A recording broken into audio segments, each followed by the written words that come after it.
Hola amigos, soy el Antisectario 2007, ahora vamos a hablar de una secta protestante autollamada Cristiana Pentecostal, una secta creada hace 100 años en Estados Unidos. Bíblicamente Pentecostés, del griego Pentecostos, era una fiesta judía anual, conocida también como la fiesta de las semanas, una celebración de los primeros frutos de la cosecha.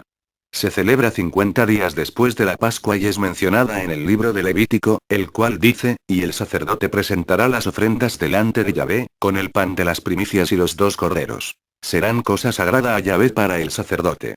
Y convocaréis en este mismo día santa convocación. Ningún trabajo de siervos haréis. Estatuto perpetuo en donde quiera que habitéis por vuestras generaciones.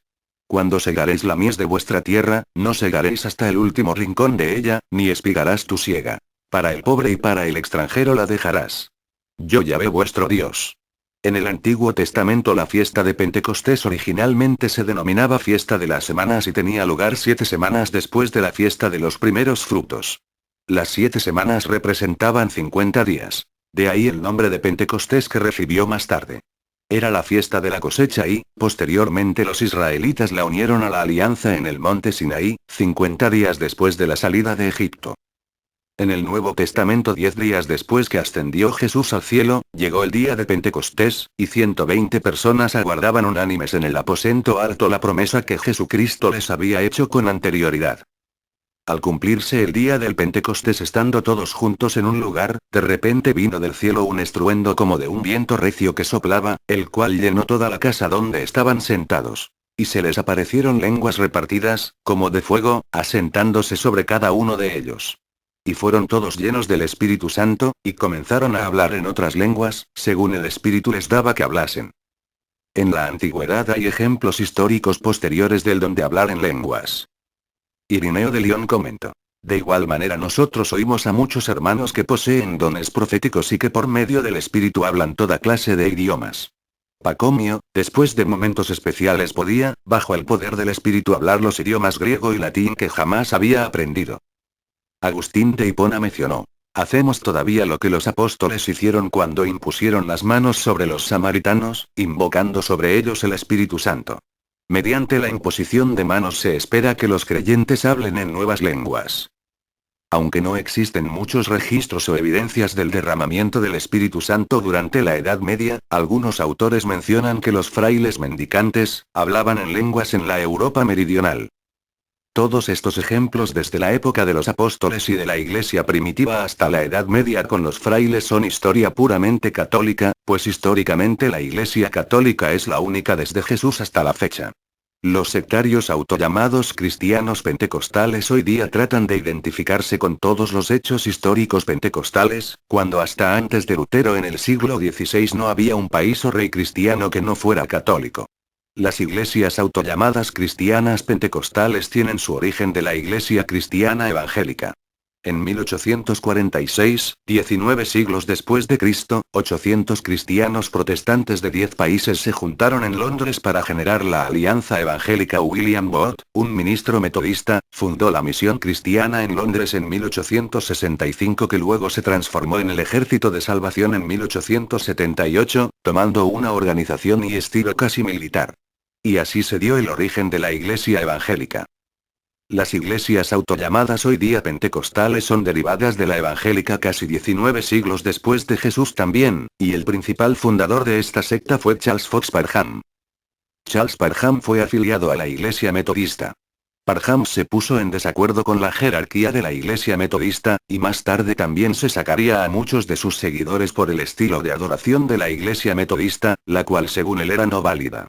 En 1895, rompió con la denominación metodista. Posteriormente fue un evangelista. Al final Parham fundó su propia congregación con sus seguidores, comenzó la escuela bíblica Betel la cual él fue fundador y director y posteriormente fue el inicio de la secta pentecostal. Antes de iniciar su escuela, Parham había oído hablar de al menos una persona que según había hablado en lenguas. También había llegado a la conclusión de que no era más que un bautismo completo y solo de adultos, esto derivado de maestros suyos de la secta cristiana bautista. Algunos alegaron la incoherencia que un integrante de otra secta llamado Hoffman fue el primero en hablar en lenguas desde el acontecimiento de Pentecostés en el libro del Nuevo Testamento. A los pocos días después del evento los estudiantes creyeron que el hablar en lenguas era la evidencia que confirma que fue recibido el Espíritu Santo. El bajo perfil de las otras instancias, así como el bajo nivel académico de los integrantes, y la controversia en los periódicos, al parecer hizo a la gente a pensar que era la primera vez que se hablaba en lenguas desde el día de Pentecostés bíblico. Aunque parece que el hablar en lenguas no se recibió a través del ministerio de Parham, el enfoque de que esa era la prueba, parece haber comenzado con ese acto, y poco después cobró nuevo impulso y de aquí Parham adoptó esta costumbre como propia para su fundada congregación y de ahí en su escuela donde era fundador, autonombró a su congregación, Cristiana Pentecostal, creada ya como tal en inicios del siglo XX. Una costumbre de la secta pentecostal se debe a que cuando era niño, Parham había contraído una fiebre reumática grave lo que dañó su corazón y casi se muere. Parham de adulto, creyó firmemente que Dios había sido su sanador de niño. Desde entonces también la costumbre de cantar y pedir sanación en esta secta deriva de un acontecimiento de su líder fundador Charles Parham. Parham predicó también en gran medida de las interpretaciones propias del Apocalipsis y cree en el fin del mundo y la venida pronta de Cristo. Desde esa época la secta pentecostal espera inmediatamente el fin del mundo. Parham fue también contra la jerarquía y el liderazgo, la sensación de que Dios mismo iba a conducir a su iglesia a través de asambleas locales independientes. Así que aquí vemos que las costumbres de la actual iglesia pentecostal, tales como curaciones, el bautismo de adultos, el hablar en lenguas, el inminente fin del mundo y el negar jerarquía como la de San Pedro como líder de la iglesia son ideas heredadas por su profeta líder fundador Charles Parham. A finales de 1906 Parham estaba recibiendo una gran cantidad de resistencia de las iglesias que estaban en contra de las creencias que estaba presentando. En julio de 1907 en San Antonio, Texas, los periódicos informaron de que Parham fue detenido por cargos de la moral. Otro artículo afirma que Parham fue acusado de sodomía a jóvenes varones. Como señaló un historiador, luego de la acusación en 1907 muchos pentecostales le consideraban una vergüenza para el movimiento. Incluso algunos de los participantes de la efusión original se distanciaron de Parham, y uno ni siquiera mencionó su nombre en sus testimonios. Algunos aseguran que por unos artículos escritos de Parham, mostraba que este era un miembro del Ku Klux Klan, y sostienen que hay registros históricos. Confirman que Parham se convirtió en un miembro pleno del Ku Klux Klan en 1910. Parham hizo un llamado a todos los miembros del Imperio Invisible a coordinar sus ideales con una restauración genuina de los viejos tiempos la religión. Parece ser que Parham manifestaba sus ideales aquí con el Ku Klux Klan. Parham fue un miembro de la masonería también en la década de 1910, en sus escritos menciona que pertenecía a una logia y trabajaba en una empresa de seguros. Y es obvio que muchas de sus enseñanzas fueron parte de sus ideologías. En 1927 los primeros síntomas de problemas del corazón siendo adulto en Charles Parham comenzaron a aparecer, y su salud se comenzó a deteriorar aún más. En la tarde del 29 de enero de 1929, Charles Fox Parham murió en los confines de su casa en Baxter Springs, Kansas. Como vemos, la actual iglesia pentecostal tiene su origen casi 20 siglos después de Cristo, de la mano de un líder fundador en Estados Unidos que sacó el nombre pentecostal debido a que un miembro de una secta contigua en el siglo XX dijo según él haber hablado en lenguas.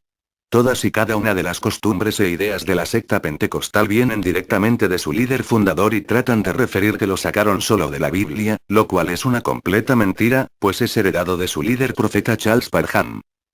La secta pentecostal se ramificó y ha dividido, y algunas iglesias pentecostales más nuevas no creen en la Trinidad. Así la secta pentecostal está dividida y unos sí creen en la Trinidad y otros no. Y una de sus actuales ideas es el de nombrar sacerdotisas, lo cual es antibíblico al 100%, ellos atacan a los católicos respecto a la Virgen María la Madre de Cristo, y ellos hacen algo completamente antibíblico al poner sacerdotisas pastoras ya sea estén casadas o no, y las llegan a poner como líderes únicas de toda una iglesia y congregación. No hay un solo ejemplo en 4000 años de Biblia escrita de una sola mujer sacerdota, ya sea en el Antiguo o Nuevo Testamento, en cambio sí hay muchas prohibiciones acerca de esto. Esta secta se ha ramificado constantemente, por ejemplo la secta pentecostal Triple M creada hace 50 años, y en Perú un tipo llamado Rodolfo González Cruz es el presidente y dueño absoluto de toda esta secta Triple M en Perú, con casi 200 propiedades de la secta que puso a su nombre. Espero les quede claro como la secta autollamada hoy día pentecostal fue creada hace 100 años en Norteamérica por un falso líder y todas sus dogmas y creencias son heredadas de este, y solo son una de las docenas de sectas creadas en Estados Unidos en el siglo pasado. Hasta luego, me despido, soy el Antisectario 2007.